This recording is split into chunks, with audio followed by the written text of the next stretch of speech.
Greetings to all my tech heads out there in the KevTechify nation, and if you're new here, welcome. In this episode, we're going to look at configuring access control lists. We'll be discussing how to create an ACL. We'll be looking at IP version 4 access control list syntax. We're going to be looking at protocol and port numbers. We're going to look at TCP Established extended access control lists. And finally, we're going to look at named extended IP version 4 access control lists. This episode is part of my series on network security. I'm Kevin here at KevTechify. Let's get this adventure started.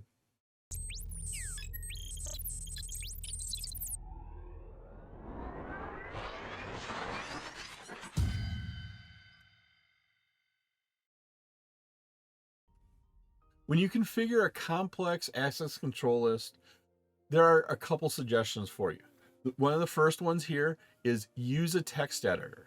Write that access control list in a text editor. It allows you to move statements around. It allows you to make changes there, and you can get in there and you can write out your specifics. Then you can add the iOS configuration commands, like what mode do you have to be in, add those all in. The next thing we should do is include remarks to document the access control list. It's always nice to have some notes in there about what you are trying to do with your access control list. Then the next step, what you should do is copy and paste that command into the device. So we wrote it in a text editor. We added in our ISO configuration commands in that text editor. We added remarks in the text editor. Now all you have to do is copy and paste that onto the device. And then finally, always thoroughly test that ACL to make sure it correctly applies what you want it to do. It always correctly applies that desired policy. To create a numbered standard access control list, use the access list command here in global configuration mode. After you type access list in there, you now come up to the access list number. This is a decimal number of that access control list. And once again, remember 1 to 99 and 1300 to 1999. Those are the numbers for a normal standard access control list. Next is your choice here of deny, permit, or putting a remark in there. Deny here denies access if the condition is met. So if any of those conditions are met here that you're going to specify next, we're going to deny that. Or conversely, we're going to permit that. The remark text here, this is optional. You don't have to put this in all the time. This adds some text entry for documentation purposes. Now, there is one limitation to this. This is limited to 100 characters. So after you put your deny, permit, or remark in there, then we go and we look at the source. The source here, now this identifies the source network or the source host address that we want to filter. Here is where we can also use the word any. And once again, what any does is it specifies all networks. Here you can use the host keyword to specify a host. Or you could just even put in an IP address without that host keyword, and that will identify a specific IP address. If you use the keyword host, then you have to make sure to specify an IP address of that host. Then we have the source wildcard. The source wildcard here, this is optional, and this is a 32-bit wildcard mask that is applied. Now, if you omit it, the default 0.0.0.0 mask is assumed. And then we have the log option at the end. What the log option does, and this is optional again, it's a keyword that generates and sends information messages whenever an access control entry is matched in this access list. If you have to remove a numbered standard access control list, put the word no in front of it. That command would look like, so we'd have our pound sign here. You put no, and then access list, access dash list, and then you specify the number.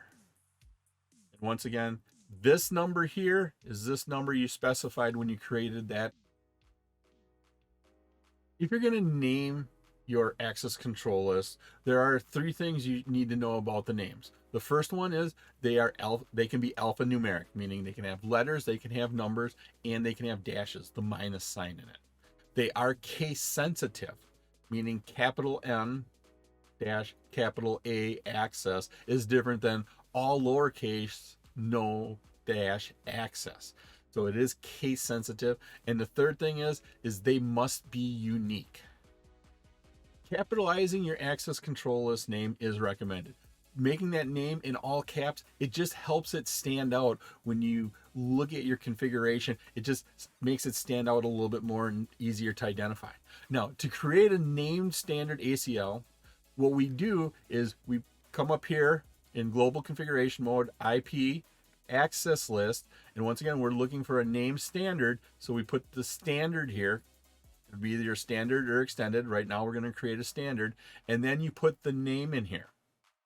Now I have an example here. So in this example here, we put in our words, IP access list, and we're creating a standard, and then here's the name. Once again, it's all capitalized, makes it stand out a little bit more. So our name of our access control list is in all capital letters, no dash access.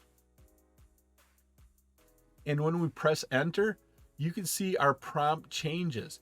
And now it's saying we're configuring a standard NACL.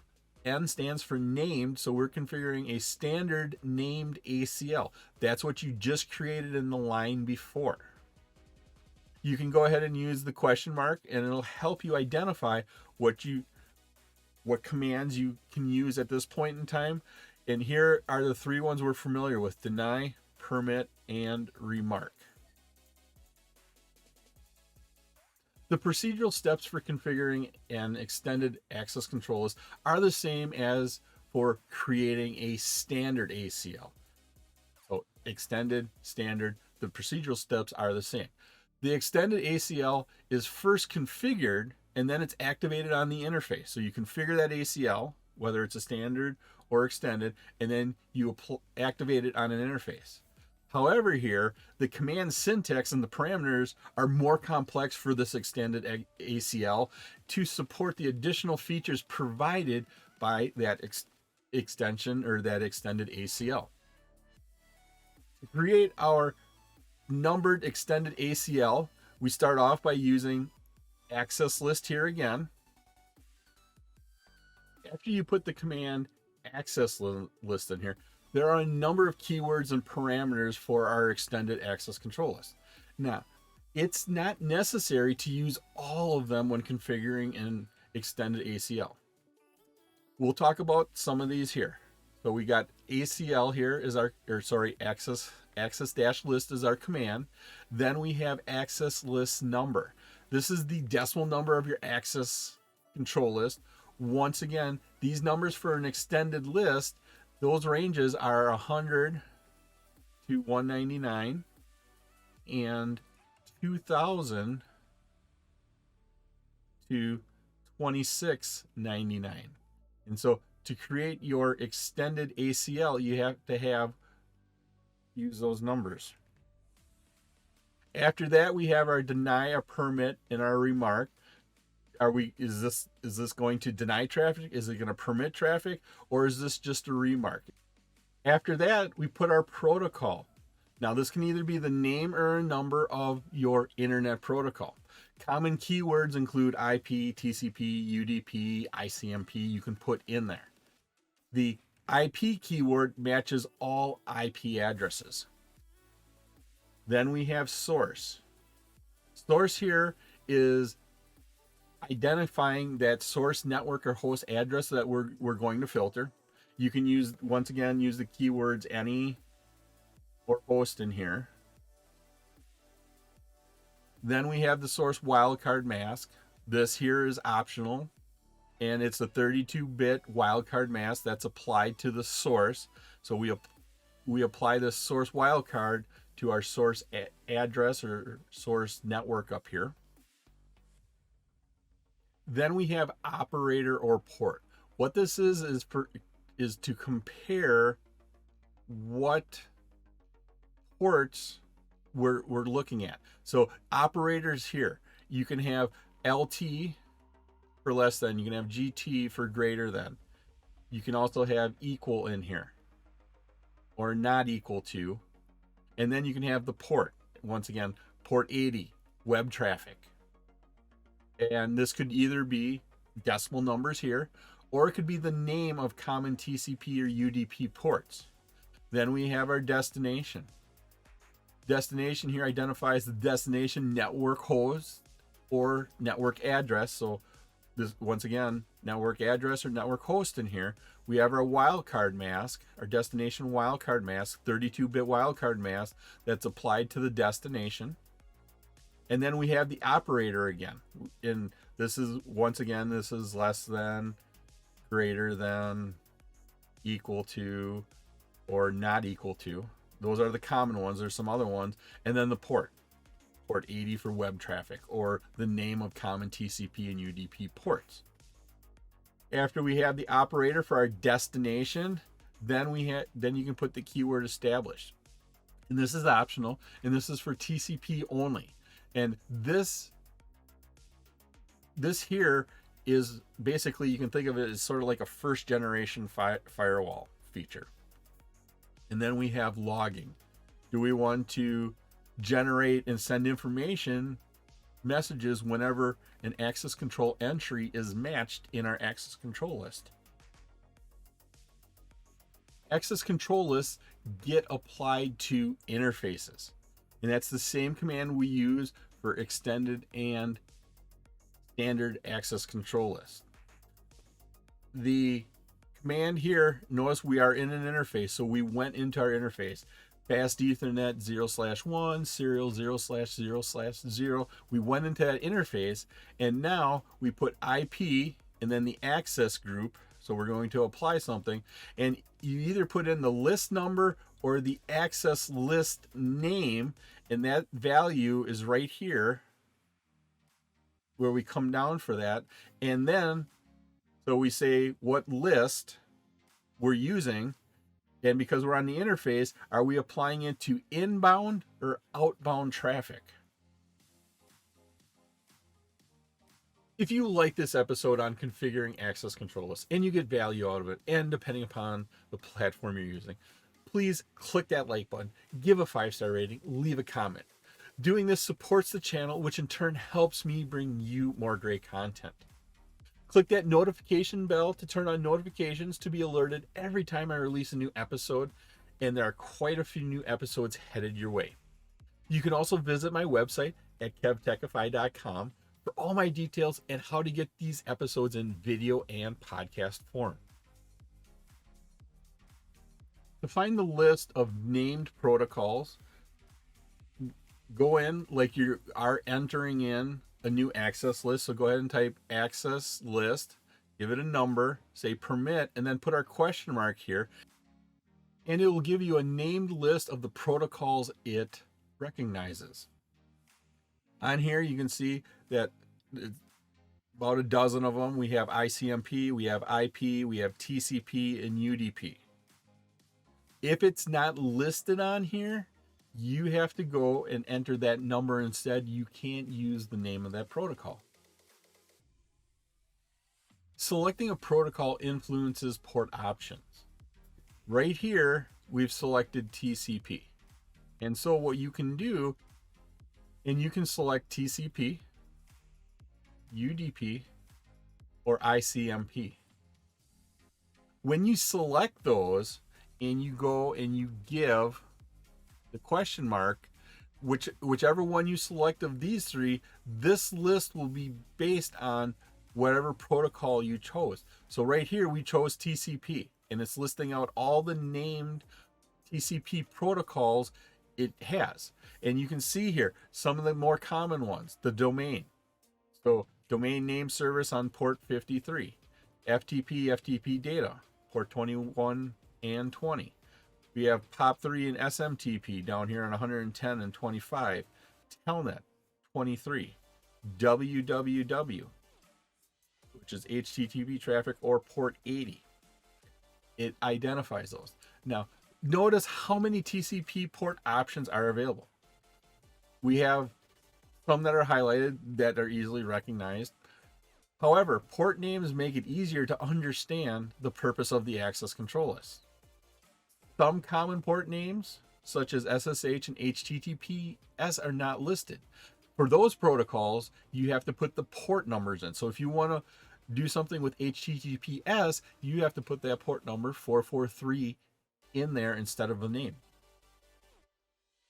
Extended ACLs can filter on different port number and port name options. Here's an example. What we're doing is we're configuring an extended ACL. How do we know it's extended? It's in that range, 100 to 199. Those are extended, so this is extended here. And what we're going to do is permit HTTP traffic. And so we have our permit in here. And here is equal to www. That was the keyword there, or you can go ahead and specify the port number itself. Now, both of these access control entry, they're typically referred to as ACEs, they achieve the exact same thing. To configure the port number is required when there are not a specific protocol name listed, such as SSH. SSH is port 22. And so here we have access list. We're putting this access control entry in access list 100, and we have to specify the port number for SSH, which is right here. Also, I'm sorry, you got weird wrapping, but when the port number is equal to 443, this is HTTPS. There's not a keyword for that, so we have to put the port number in, and same thing with SSH here. TCP can also perform basic stateful firewall services using that TCP established word. A couple slides ago, we talked about the keyword established in there. Well, right now, we're going to talk about what it really means. What this means here is the keyword enables inside traffic. So a TCP request from PC1 is permitted to go to the outside public network, so from inside to outside. And because it's established, that TCP reply traffic is allowed to go from the internet back in, because it was expecting that to come in.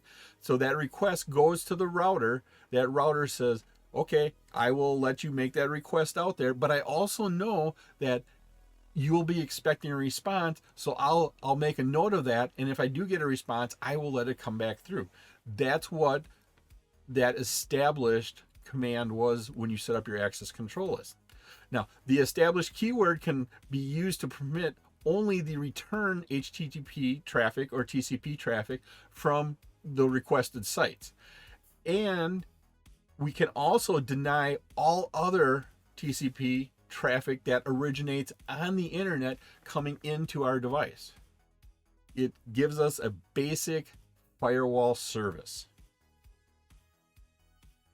Access control list 120, that's what we have right here, access control list 120, is configured to permit any TCP traffic.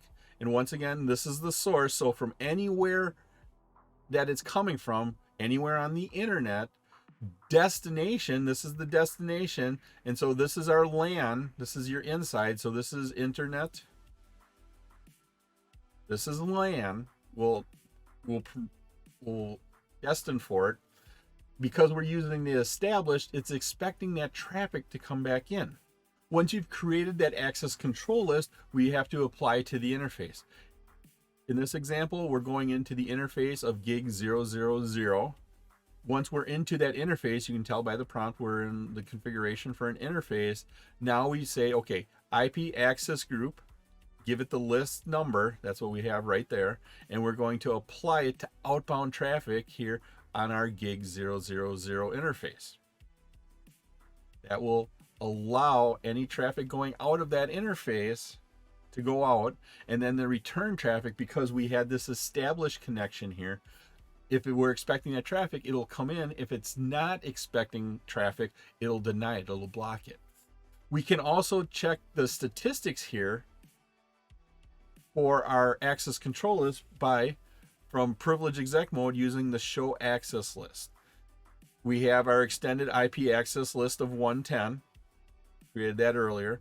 We are seeing that we're permitting this traffic in here. We're permitting www.443 traffic. This is the new list we created right here. So this is access list 120. That's the one we created. And here is our our access control entry. And so for every access control entry, it's going to list it, and it's going to say how many matches it had. This one had 1,166 matches. Naming an ACL makes it easier to understand its function. This command that we have right here enters the named extended configuration mode. Remember here that an ACL names are alphanumeric, case sensitive, and they must be unique. To create a named ACL, we enter in the command here, IP access list. We're doing it. We're creating an extended one here, and then you give it the name. And once again, this has to be alphanumeric, it's case sensitive, and it must be unique on the entire device. This example here, we're going to create an extended ACL, and then we're naming it no-FTP-access. If you had to guess, it's probably going to have no FTP access in this access control list. Once you enter that, our prompt changes, and now we're configuring an extended NACL, a named access control list, an extended named access control list. Here you can go ahead and enter in your access control entries, the actual rules that are happening in this access control list. Named extended ACLs are created in essentially the same way that named standard ACLs are created. The topology here is a demonstration to configure and applying two named extended IP version 4 access control lists to an interface. We have the surfing access control list. Now what this is going to do, this will permit inside HTTP and HTTPS traffic to exit to the internet. And once again, notice the funnel. There's lots and lots of traffic going in this big side funnel, but only filtered traffic coming out there. The browsing ACL, that's right here, this will only permit returning web traffic to the inside host, while all other traffic exiting that R1G00 interface, so R1G00 interface here, it will be implicitly denied. Once again, implicit deny is at the end of all your access control lists. Implicit means you don't have to type it in there. It is basically saying we're going to deny everything. So at some point above that, you have to permit something through there. How we go about setting this up is we create our two extended named ACLs. First one right here is our extended surfing ACL. Always good to put a remark in there so that way you know what you're trying to do with this, or if you come back in a while and you don't remember, it's nice to have those in there. And we're permitting TCP traffic, and this is where it's coming from, and so that's the inside, that's our local LAN address to anywhere. So this is the destination, anything, any destination, and it's equal to port 80 HTTP traffic. We're also going to permit here, and so these are access control entries. We're going to permit from our same internal network anything that equals 4443. This was here, once again, is HTTPS. This was HTTP. So that's going to allow web traffic to exit off of our network. Then we create our second list here. Once again, it's an extended named list called browsing. We put a remark in here, and we're going to permit any TCP traffic that came from our internal network to go through an established connection. Once again, that established connection, traffic goes out, And if it knows you're going to be expecting a response to that traffic, it'll allow it to come back through. So it'll allow that returning HTTP traffic to come back through.